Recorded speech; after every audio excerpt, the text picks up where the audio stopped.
অর্ণবাংশু, আজ যা যা বলা হলো শীর্ষ আদালতের পক্ষ থেকে এবং আজকে রায়দানের সময় বিচারপতিদের যা বক্তব্য, সেখানে একটা বিষয় তো স্পষ্ট যে সরকারি কর্মচারীদের জন্য ডিএ একটা মৌলিক অধিকার, তাহলে বকেয়া ডিএ দিতে হচ্ছে। সব মিলিয়ে কি বললেও সুপ্রিম কোর্ট আজ?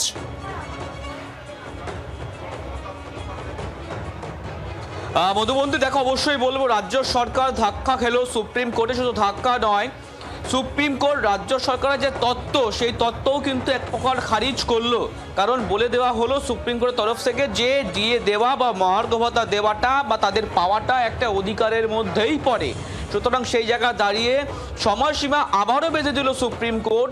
31শে মার্চের মধ্যে যে এন্ট্রিম অর্ডারটা ছিল, অন্তর্বর্তী নির্দেশ 25% মহার্ঘ ভাতা দিতে হবে, সেই মহার্ঘ ভাতা মিটিয়ে দিতে হবে এবং বাকিটা কিন্তু মে মাসের মধ্যে মেটাতে হবে। এবং তার জন্য একটি কমিটি গঠন করা হয়েছে, যে কমিটি রাজ্যের সঙ্গে আলোচনা করে সিদ্ধান্ত নেবে যে কী কীভাবে বা কয় ধাপে এই বকেয়া মেটানো হবে।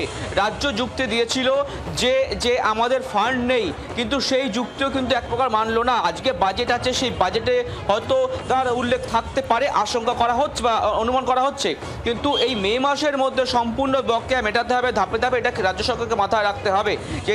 যে 25%-এর কথা বলা হয়েছিল, যারা রিটায়ার্ড হয়ে গিয়েছেন তারাও কিন্তু এইটা পাবেন বা উপভোগ করবেন বা 25%টা। সুতরাং এটা অবশ্যই একটা বড় জয় তাদের পক্ষে এবং রাজ্যের কাছে ধাক্কা। সুতরাং মার্চের মধ্যে কিন্তু 25% মহার্ঘ ভাতা যে বকেয়া তা মিটিয়ে দিতে হবে কিন্তু রাজ্য সরকারকে। অর্ণবাংশুর সঙ্গে থাকো, বকেয়া ডিএ মেটাতে হবে এবং নির্ধারিত সময়ের মধ্যেই মেটাতে হবে। বাংলার আওয়াজ, বাঙালির আবেগ, জি 24 ঘন্টা।